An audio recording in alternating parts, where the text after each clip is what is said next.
The movie unfolds in the year 2071 in the city of Moscow.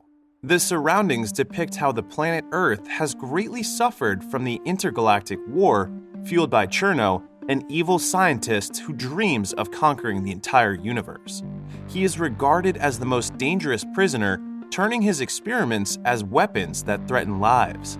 20 years after the war, the humans, also known as Earthlings, still face hardships and struggle to sustain their basic needs. Anton, a young male Earthling, waits in a long line of humans to refill his water supply when a mysterious figure from the shadows intentionally manipulates a metal pole to collapse from behind him. Anton manages to evade the falling pole, but it creates a commotion in the area.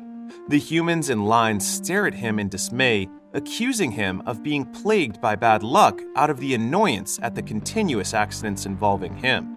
Meanwhile, the mysterious figure who turns out to be Cherno's daughter, Valia, reports back to her father in his gigantic spaceship-turned-prison. Valia's consistent failed attempts to stimulate Anton's DNA upsets Cherno. His latest invention, called the protogene, a combination of unique cells, is about to run out. The last remaining protogene is revealed to be within Anton's DNA, and it serves as the only key to his freedom. As a result, Cherno continually pressures her to keep on pursuing Anton and kill him for good, to which Valia feels heavily burdened. While Cherno's prison resides in the Earth's deep underground, another huge spaceship hovers right above it inside the city. This spaceship is displayed as a dandelion-shaped stadium that caters to a high-risk flying sport known as Cosmoball. In this sport, intergalactic teams of 4 must kick the destructive ball of energy called Wave Eater 5 times to open their opposing team's goal and score a point. 3 gifted humans, Fan, Natasha, and Pelly, make up the Team Earthlings, in which they all skillfully strike their opponent's goal open amidst being outnumbered. The game is broadcasted everywhere above the skies of the Earth in big holographic scenes, serving as the humans' greatest source of entertainment. On the contrary, Anton is frustrated at the impact brought by Cosmoball to the humans. He calls them out for being too immersed in a game when there are far better things to focus on, such as getting a job and dealing with hunger. Back in the stadium, the Earthlings and their current opponent, the Ferocious, both succeed at opening their opposing goal zones. Stan, a star player of the Ferocious, strikes a goal and they take the lead against the Earthlings by 1. In fact, the Wave Eater is one of Cherno's inventions. In the midst of transporting another Wave Eater to the playing field, Cherno successfully intercepts the transfer and instead tosses the wave towards the machines. A few machines smash to bits, severely injuring the guards in the process. This urges Bello, the head of the Galactic Cosmoball League, to momentarily halt the game and inform the players about the sudden technical difficulty.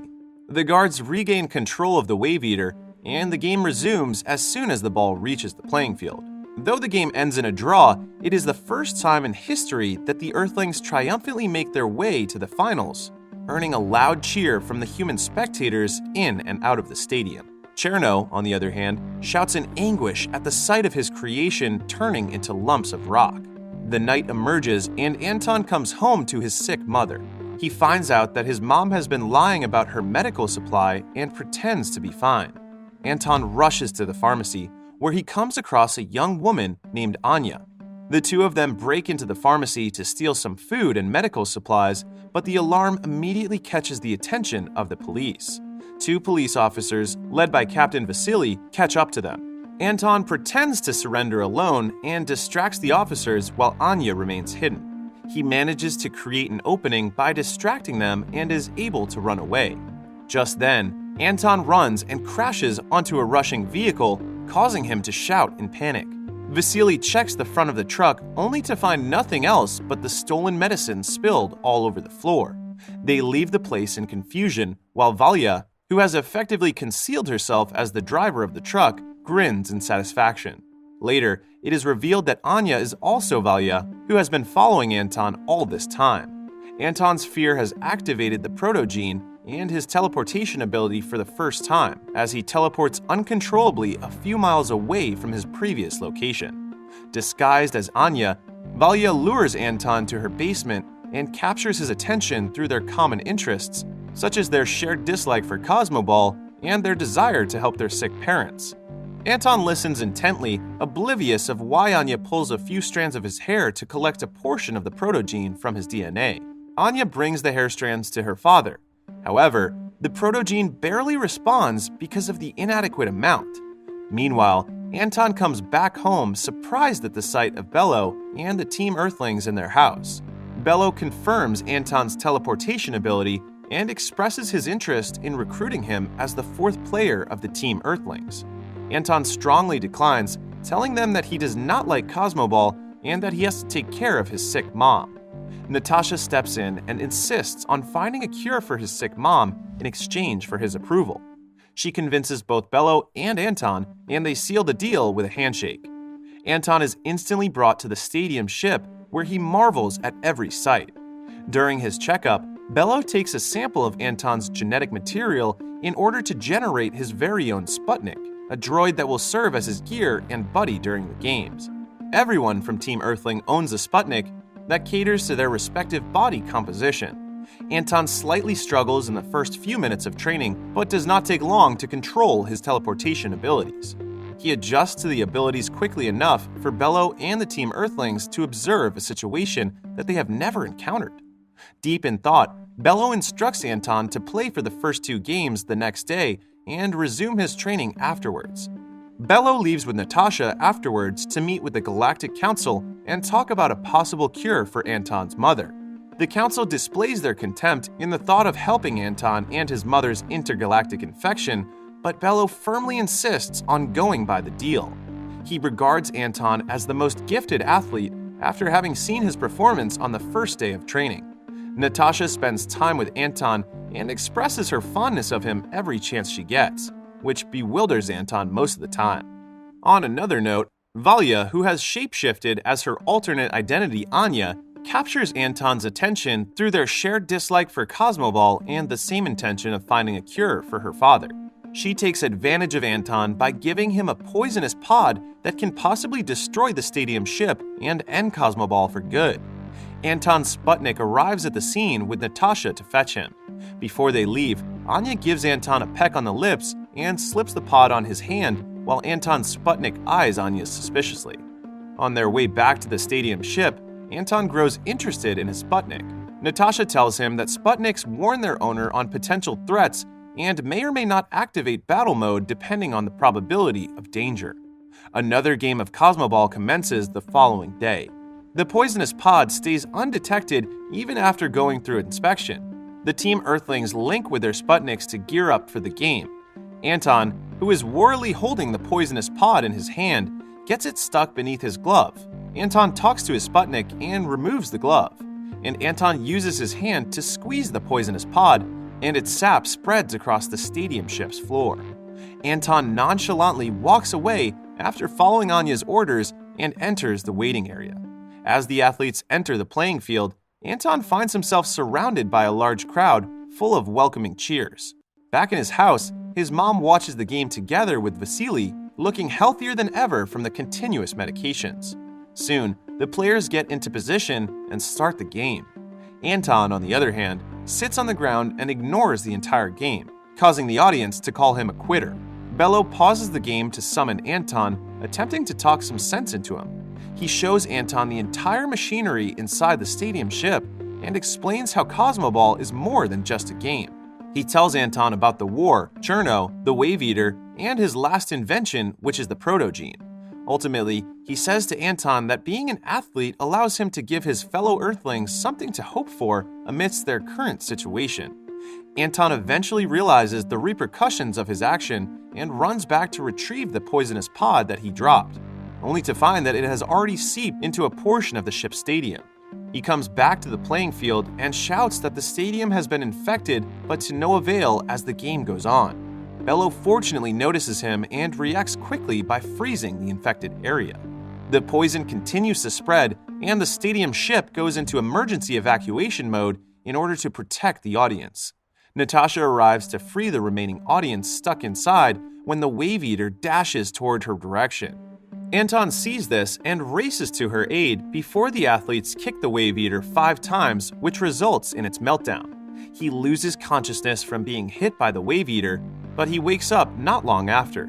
Then he immediately goes to confront Anya in her basement, yet as soon as their eyes meet, she stuns Anton and shows him her true form as Valia while confessing her admiration towards him.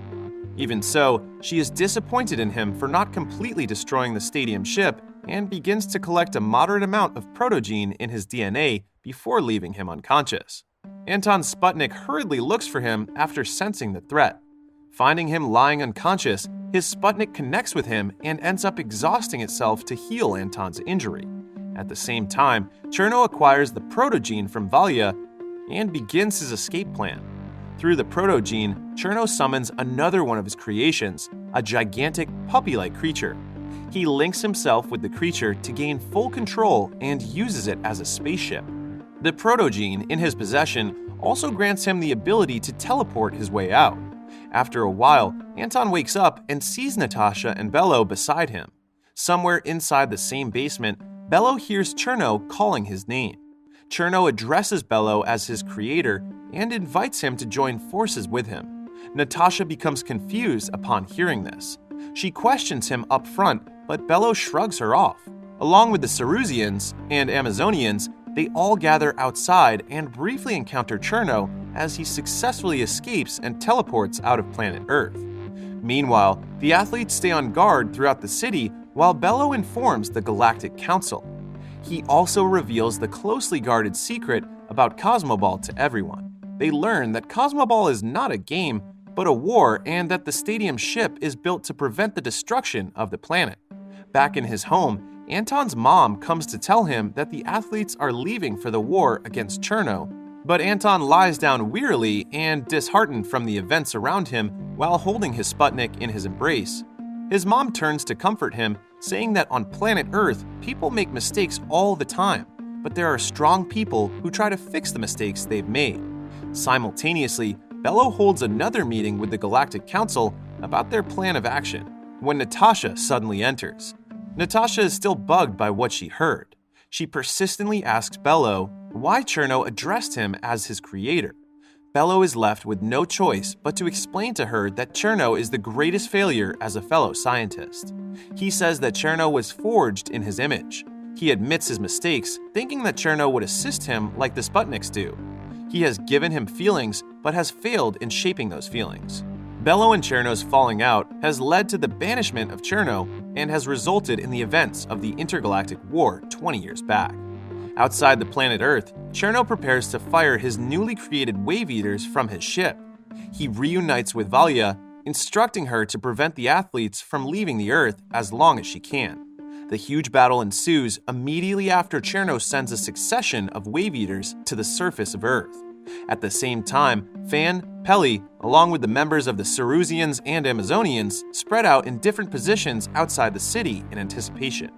They continuously kick at the incoming Wave Eaters, tossing it towards each other to complete the 5 strikes. Outside, the ships of the Galactic Fleet set up a trap for Cherno and his ship through the supervision of Bello. Cherno, on the other hand, nullifies the trap and destroys the ship single-handedly, which is watched by Bello and Natasha in torment. Using the stadium ship, they continue their pursuit on Cherno. In the midst of destroying the Wave Eaters, the athletes begin to feel fatigue. Stan is on the verge of overheating while Fan is injured from being hit by the Wave Eater. Despite that, they push forward. The impact of their swift strike causes some buildings to crash in some areas of the city. It is when Anton alarmingly gets up and witnesses what is happening. He talks earnestly to his Sputnik and fully establishes their connection. Anton later calls his Sputnik's name Mowgli, which finally awakens it. Anton heads out to assist Fan and Peli. He brings injured Fan to safety with the help of their fellow Earthlings. The residents of the city of Moscow find shelter against the falling debris, including Anton's mom and Vasily, who has developed a romantic relationship after hanging out together on several occasions. Up in the sky, 2 Wave Eaters in a row rush towards Anton's direction. He manages to strike the first one, but fails to notice the second one, which drags him towards the ground. He lands safely, but ends up in tattered clothes. His Sputnik, Mowgli, senses the situation and instantly comes to his aid. They happily reconcile and link together, creating Anton's gear for combat. Anton is now able to communicate with the rest of the athletes, and with Mowgli in battle mode, he begins to strike once again in full spirit. He successfully destroys each Wave Eater with only one hit, impressing the rest of the athletes. On the other side, Bello decides to face Cherno head-on. He gives Natasha full control of the ship's stadium, ordering her to go back to Earth and save the others in case he does not make it back alive.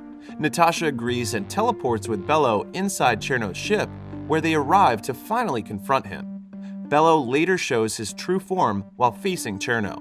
They shortly catch up on the 20-year gap, and immediately after, their battle transpires. Cherno sneaks an attack towards Bello, but they quickly catch on.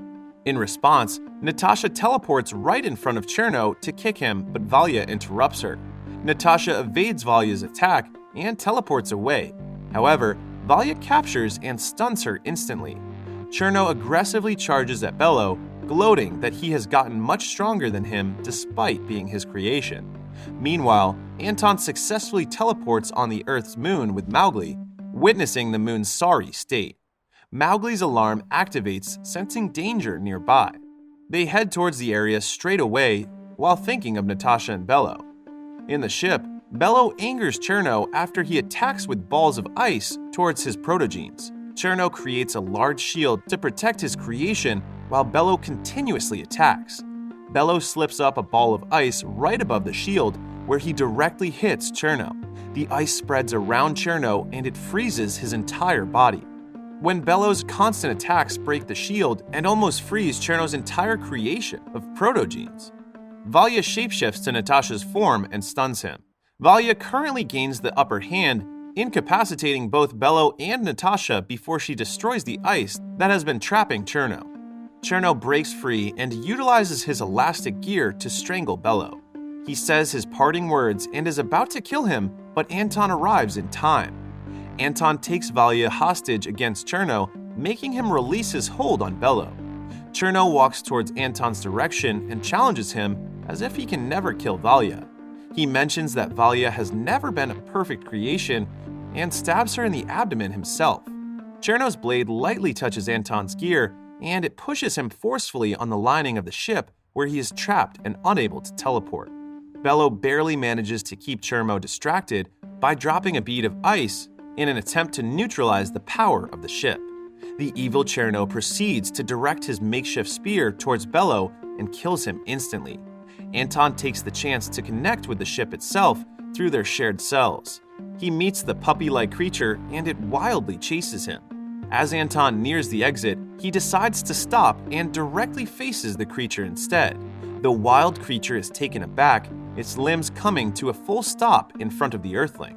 They both stare at each other for a moment, and Anton later protests vehemently at the creature for its threatening behavior.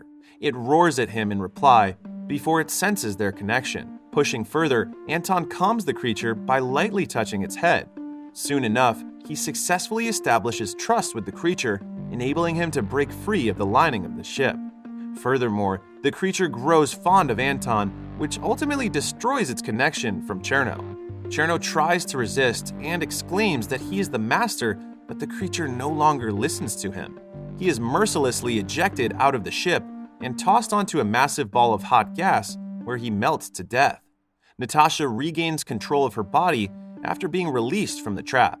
Anton teleports back to her and together they return to Earth. On Earth, the citizens have grown tired of hiding. They become determined to survive and gather to fight for humanity. Through Valya's lead, they go to position, ready to fight the Wave Eaters coming their way, when all suddenly stop and stay in place after Cherno's defeat. Claiming their victory, the residents of the city of Moscow cheer out loud. After some time, the city is brought to better shape under the leadership of Natasha. The energy from the remaining Wave Eaters has been harnessed to restore and improve the way of life on Earth. In her speech, she stresses that it is the time for Earthlings to live, not just arrive. It is broadcasted all over the planet, with everyone honoring Bello's sacrifice. The movie concludes with the Team Earthlings reuniting after Natasha's speech along with Anton's mom, new stepdad Vasily, Mowgli, and the creature who he now calls Kid.